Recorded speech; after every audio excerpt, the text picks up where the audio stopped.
Welcome to our Quick Fire Friday podcast. This is the Grow a Small Business Podcast Friday series, designed for people who need big insights in little time. In just 20 minutes each week, with no fluff, just real, proven tactics from people who know their stuff. With your hosts, Mick, AJ, and me, Rob Cameron. Gail, thanks so much for making the time to catch up. We've obviously known each other for quite a while and worked together on a board. And so I'm a little familiar with the type of work you do, but why don't we kick off the discussion by getting you to give us a bit of an introduction and explain in your words what it is that you do. Okay, thanks, Rob. It's so lovely to be talking to you on this podcast. So I do a number of things. You do. I walked away from my senior leadership role in the state public service in August 2019, so 6 years ago now, and I threw out to the universe a whole range of things that I thought that I had something of value to offer around, and things that I thought other people would be interested in buying from me and in a small business. And so lots of those things stuck. And the things that I'm going to be talking about today are the services that I've developed and the theories that I've developed and models that help people be the best version of themselves that they can be. So that can be through individual coaching. It can be through working with a team in a business environment. It can be encouraging people to adopt my model of conscious grit that I have developed. That could mean they might read the book, they might do my little online course that I have developed around the model of conscious grit, or they might ask me to develop up a program that lasts over several months for a business or a department within a business that helps a team grow or helps individuals within that team grow. And then as grown individuals, they can be much better at being part of the team. So a lot of focus on people, and that's been what I've been very interested in all through my working career, whether it's been in early childhood, vocational education, or children and families areas. Yeah, great. So how would you describe conscious grit? What does conscious grit mean? Yeah, good question, because it is my term, and some people I know wouldn't, thinking as soon as they see it on the front of a book or on my website, what on earth does that mean? Conscious grit is the state that you can get into if you deliberately apply yourself to living the best life you can. And for me, I developed that in 2020 after doing some deep thinking around where I had come from over my life journey. Because there was a particular period in my life where things were, quite frankly, terrible. I was dealt what I'm now choosing to call an unexpected crap hand, and many individuals are dealt an unexpected crap hand during their life. And I realised on reflecting back to those days, and it was actually in my early 20s, when I was in a state of trying incredibly hard to get things right, incredibly hard to make a difference, incredibly hard to look after myself and my 2 young children. I was being determined, persistent. I was being resilient. I was using a lot of courage, or I thought I was, but I really wasn't getting anywhere. My wheels were spinning, I was exhausted, and I really had reached the end of the road. I now call that being in the zone of unconscious grit. So you're trying really hard, but you just haven't consciously tapped into whatever it is that you really need to do to make a difference. So that zone of unconscious grit is in contrast to the zone of conscious grit, which is where you are all of those things: tenacious, persistent, determined, resilient.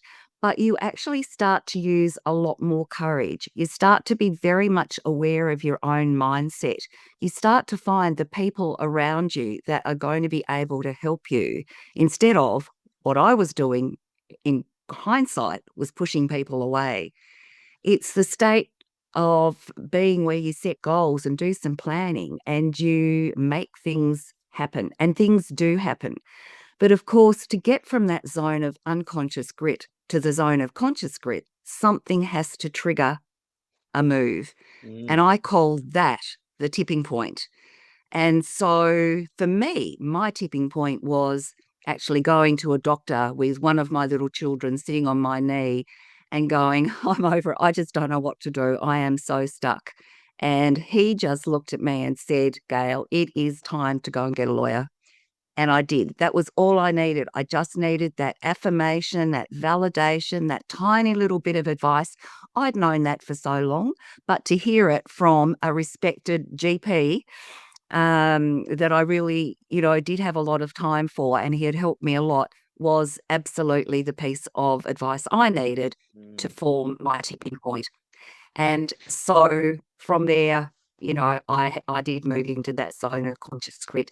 Certainly it takes time, and you get deeper and deeper into it, and you find a way to stay there in more and more aspects of your life.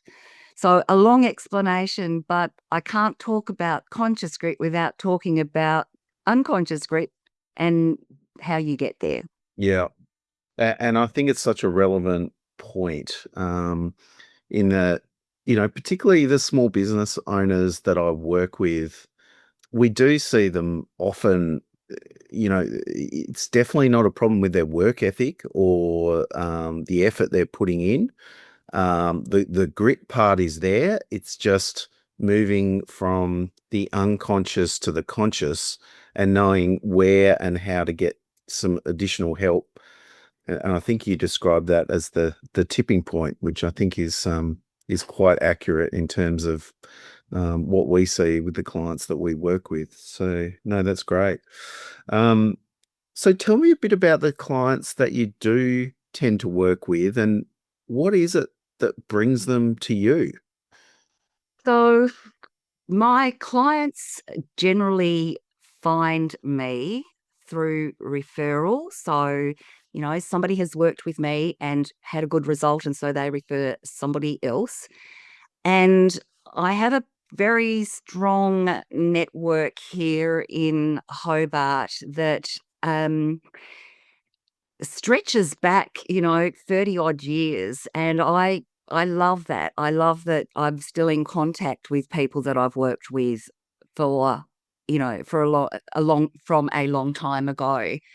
And that to me says something about the importance of relationships as well. I won't digress too far on that, but I've always tried to, establish and maintain good relationships. And I think that it's just so beautiful now when I get an email from somebody who says, do you remember me? We worked together 20 years ago, or whatever.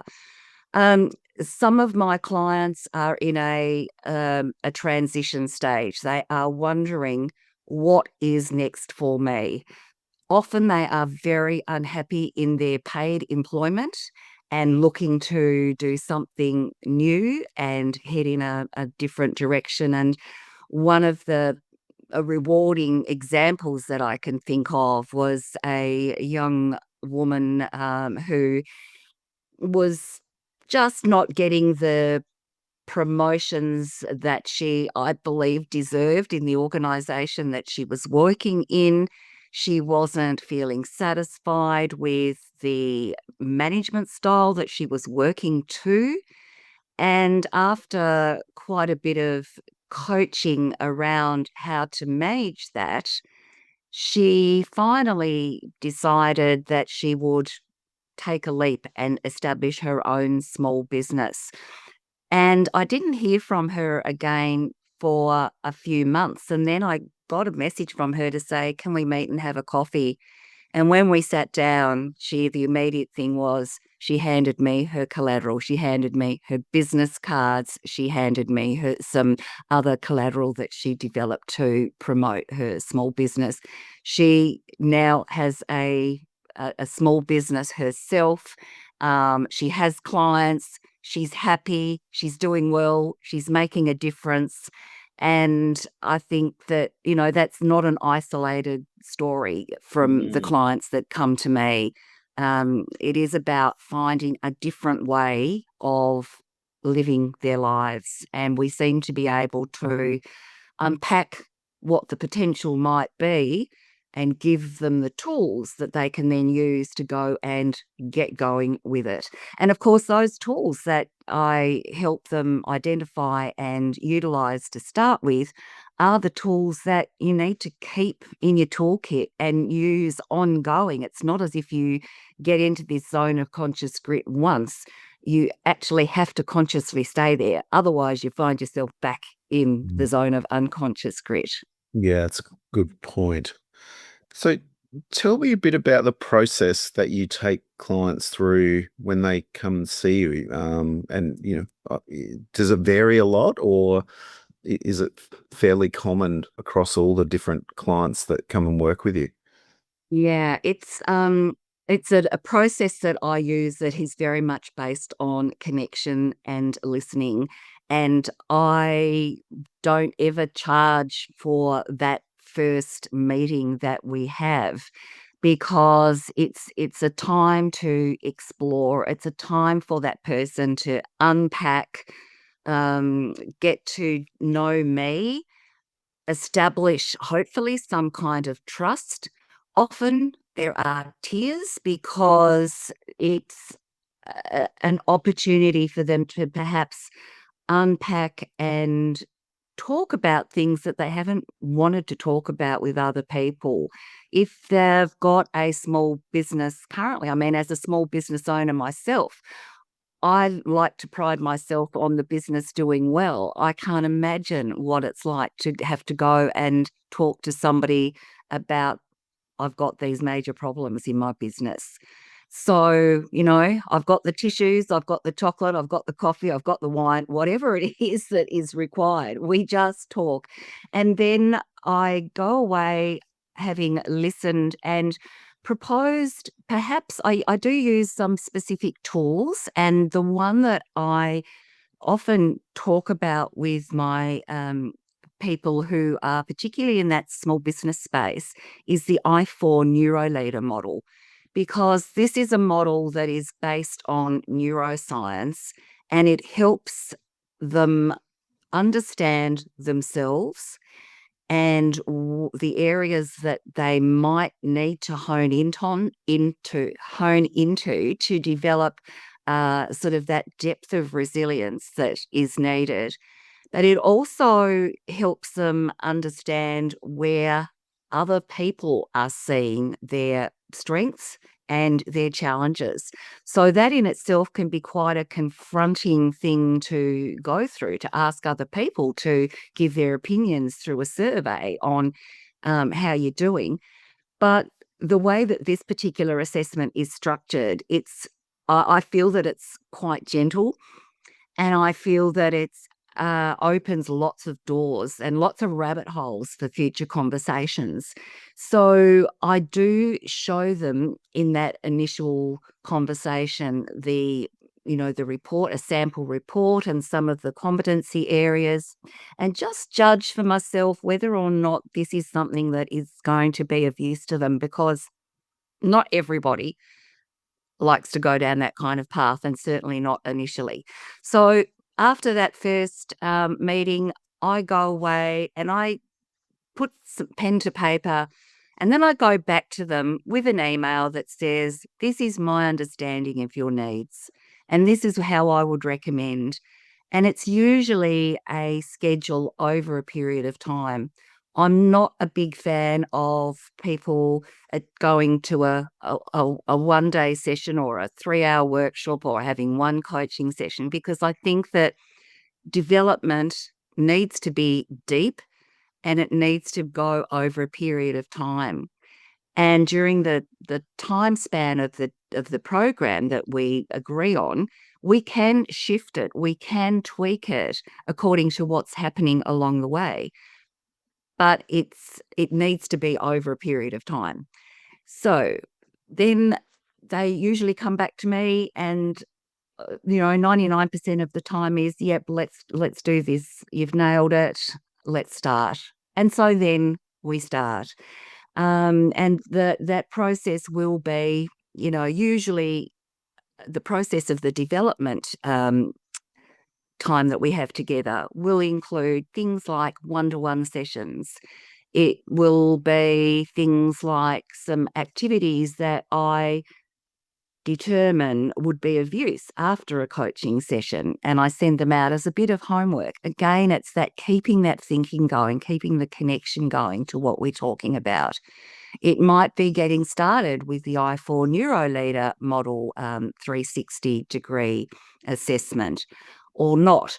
It might be connecting them with somebody who I think could actually give them a piece of advice. It might be legal advice. It might be medical advice. It might be HR advice, or it might even be connecting them to the Fair Work site where they can get information about what's actually happening in their small business from a industrial perspective. So I think that sometimes small business owners do feel that it's really, I've just got a small business, and it's, you haven't just got a small business, you're actually running a business that is contributing in some way to a lot of people in the community, whatever you're doing. Yeah. Want specific advice to help you get your business through its #1 growth challenge? Book a free 20-minute growth chat with me, Troy, the founder of Grow a Small Business. I'll recommend some resources which will help you grow your business with ease so you can live the lifestyle you've signed up for. Go to growasmallbusiness.com and click on Growth Chat. So, Gail, I guess to bring some of this to life, is there a bit of an example you can talk through in terms of perhaps someone you've worked with, and tell us a bit about what you've been able to achieve for them? Yeah. So I'll give you an example of a sole operator, long-term small business owner in the service industry. And she had worked for a number of years from a salon set up in her home. So, as well as being a female in a service industry and she was working from home, and all of those factors were contributing to her feeling like it was just a small business, and it's a hairdresser, and I'm just doing hair. So one of the things I needed to work on with her was helping her see the bigger picture of what she was actually doing. She'd been doing this for many years. She had clients that were coming back to her over and over and over again, and she had new clients coming in from referrals. She's associated with a national leading product who value what she does in her business as well. She keeps up to date with training, and yet her prices were so low that she thought, I think I might have to close my business and go work in a salon. And I went, hang on a minute. Hang on. So we needed to do some work on her to start with, on her, increasing her levels of confidence, increasing her level of awareness about the contribution that she was making, increasing her levels of confidence, and decreasing her self-doubt. So We did that through, I worked up a 30-day challenge for her based on the model of conscious grit. So a workbook with some exercises in it. And she worked through that over a period of 30 days. For her, I thought it was important to set some boundaries around the time frame. And in fact, she didn't even get to the end of it before she had actually increased her prices. But she did continue on and complete the 30 days. And she still has her business. She's now viable. She didn't lose any customers. And that's the thing. She said, nobody batted an eyelid. Why would they? Yeah, because you're worth it. Your services are worth it. And so I keep in touch with her, and she often harks back to, "You remember that? Remember what we did, and remember what I did, and look now." So there's an example, and sometimes it the things that I did during that are applicable to pretty much any small business situation. It's the listening, it's the figuring out where that person is personally, giving them the tools, and then helping them have some accountability around applying the tools to get the result they need.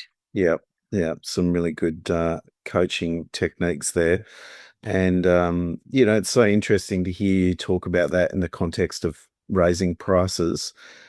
Interestingly, my last conversation on this podcast was about a pricing specialist. And she was saying that most of the issues she encounters around pricing are actually a mindset issue, which is exactly what we're getting there. So, Gail, if there was one recommendation coming out of this conversation for small business owners to take away, what do you think that might be? What's something actionable that you would suggest? Yeah. So I think if the small business owner is finding themselves, in that churn, that maybe it could be, I've got a problem, I don't know what to do, or it could be, I'm just feeling blah about my business. I think there are actually two things I'd suggest. One is to check in with your mindset, check in with what you are saying to yourself, and then finding there is so much information out there and I love neuroscience, so there's so much information out there from a neuroscience perspective. But if you don't want to go down the neuroscience pathway per se, type in, achieving a growth mindset. And there's all sorts of little snappy articles and activities that you can do to shift your mindset from being fixed, which is where you're like, I'm really not feeling it today. I think I'll go back to bed. I'm really not feeling it today. I might think about closing my business, to, okay, things aren't going so great. What can I do to fix it? So changing how you actually look at a situation. So I think being really aware of your mindset is so important. And the second thing is being really aware of the people around you, whether they are people working for you in your business, your family, your friends, your customers, because some of them will help you maintain your mojo, if I could use that word. Some of them, however, will be what I choose to call emotional vampires. So if you've got people around you who are potentially sucking your energy and questioning you as to why you're working these hours, why you're working so hard, why don't you finish up and you go and get a real job? These kinds of comments are not helpful. Why can't you come out on the weekend with us? And of course you can't, because maybe you've got some kind of commitment around the business that you just need to make sure is ticked off your list. So finding, so just being really careful about the people that you are allowing to have input into your thinking, and into your head, your heart, and your gut, actually. So, and to just expand on that a little bit more, if you've got an issue with money, go talk to somebody about it. Go talk to the right people. If you've got a legal issue bubbling, go talk to the legal people. If you've got an industrial issue, go talk to the industrial people. Find the person who can help you. And if you need to, if it's about you and your own mindset, sometimes, go and talk with a trusted friend, somebody who you can actually offload with and get their view around how to or what service might help you restore your balance and shift you into that growth mindset. And of course, that conversation could actually be a tipping point. Yeah. No, that's great advice. Thanks, Gail. I was just going to say, if this conversation has triggered some interest from our listeners, where can we find a bit more about you? The website is everywhensolutions.com.au. And I also am on LinkedIn and working really hard at the moment for my business to develop a greater following. And here's an example of finding the right person. I realised that I don't have the time to sit on LinkedIn and find contacts and interested people to communicate with. I now have somebody who is helping me do that. And wow, have I met some brilliant people through being able to now actually have the time to connect with them, perhaps over a Zoom with somebody who's overseas or, on the mainland that I'd never, ever met before. But now they know about me and I know about them and we're learning lots from each other. So that's brilliant. So check me out on LinkedIn. And really, really happy to send anybody some additional information about the model of conscious grit. I do also have the course up online at the moment through Thinkific. That's a learning platform. And if anybody wanted to hop into that course, it's based around the book and it's got lots of activities, lots of little videos from me explaining the model, etc. I'd be happy to offer some free enrolments, Rob, if anybody wanted to hop in and have a look more deeply at the model. Awesome. So, thanks so much, Gail. That's very generous of you. So excellent. Well, thank you so much for the conversation. That was really useful. And I love the conscious grit model, particularly given I do see a lot of people in unconscious grit, and I'm sure I've been there myself a few times. So I think your advice is incredibly valuable, and I appreciate the chat today. yeah, thanks, Rob. It's been a real pleasure to be here, and I do hope there's been some value in that to anybody listening, and would love to continue any conversations around grit, unconscious or conscious. Yeah. And I can guarantee you that now you know about tipping points, you will see them everywhere. Yeah. Excellent. Thanks, Gail. Welcome. Want to help other small business owners improve their business? There's one quick thing you can do, which is jump over to iTunes and leave a review. Or if you don't have an account, follow us on Spotify.